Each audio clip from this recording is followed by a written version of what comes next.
시골집에서 키워볼 만한 애완동물과 가축. 오늘의 주인공은 토끼입니다.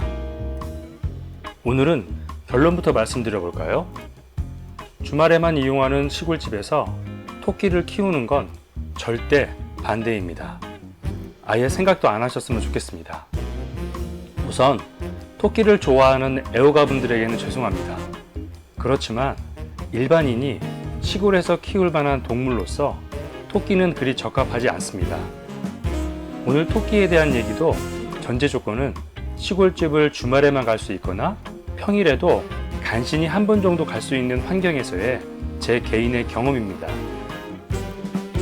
그럼 토끼에 대해서 몇 가지 얘기를 나눠볼까요? 첫 번째, 토끼는 가장 귀엽고 사랑스러운 동물인 것은 확실합니다.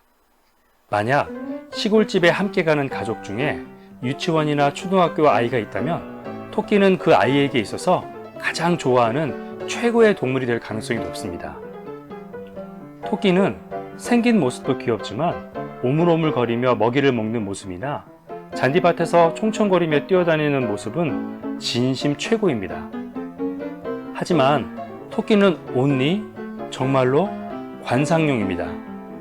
시골집에서의 토끼는 아이에게 최고의 관상용이라는 것 이외에 크게 장점을 찾기 어렵습니다.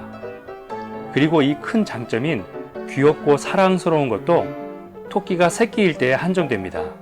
다 자란 성체의 토끼는 의외로 사납고 곧잘 물기도 합니다. 두 번째, 똥이 깨끗한 반면 오줌은 냄새가 지독합니다. 토끼는 채식 위주로 먹이를 먹기 때문인지 콩알 같은 똥에서는 별다른 냄새가 많이 나질 않습니다. 수많은 분변 중에 그래도 손으로 만질 만한 게 무엇인지 물어본다면 저는 주저없이 토끼똥이라고 말할 수 있을 정도예요. 게다가 토끼똥은 치우기도 굉장히 쉽습니다. 빗자루로 슬슬 쓸어만 주어도 쉽게 치울 수 있거든요. 헌데 이상하게도 오줌은 유독 냄새가 심합니다.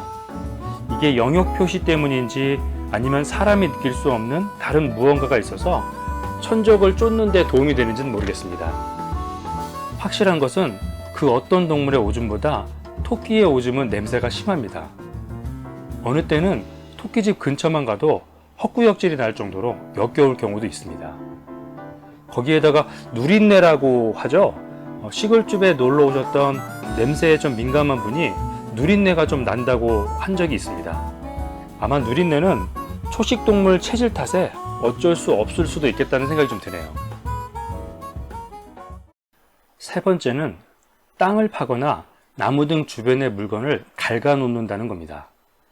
토끼집을 그냥 땅 위에 바로 만든다면 토끼의 땅 파는 습성을 잘 이해해야 합니다. 진짜 땅을 잘 파거든요. 하룻밤 만에 몇 개의 땅굴을 만드는 건 일도 아닙니다. 해서 땅 위에 집을 지어줄 때는 굴을 파고 토끼 우리 밖으로 나오지 못하도록 벽면 아래의 땅속까지 벽이 될 만한 것으로 막아주어야 합니다. 또 주변에 나무 토막이나 기타 물건이 있으면 많이 갉아 놓습니다. 아마 단단한 것으로 이빨을 갈아야 하는 것 같습니다. 나무를 쳐서 박스 형태로 집을 만들어주면 사방에 나무 벽이나 기둥 등 입이 닿을 만한 것은 다 갉아 놓습니다.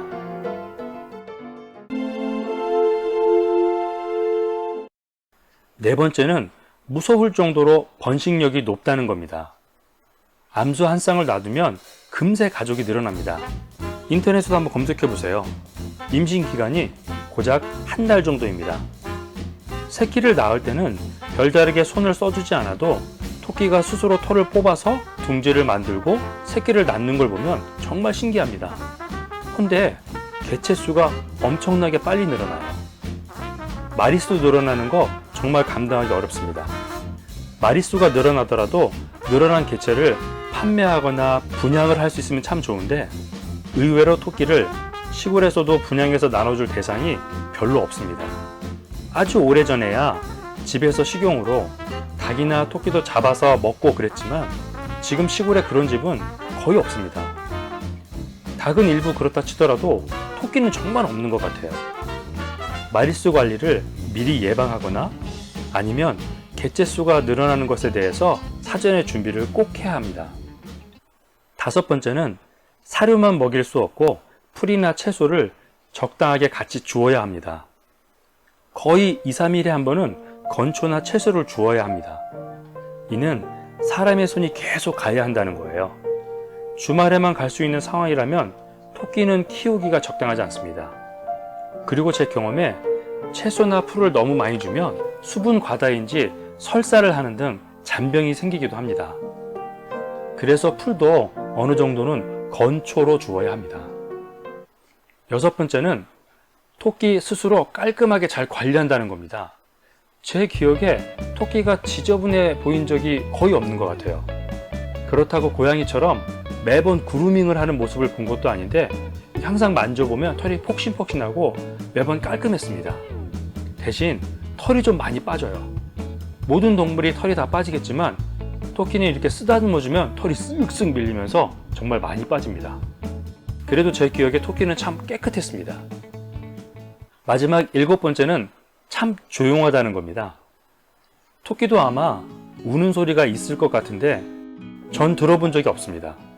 가끔 자기들끼리 싸울 때 비명스러운 날카로운 소리를 내긴 합니다만 개나 고양이처럼 특정적인 울음소리는 없는 것 같습니다.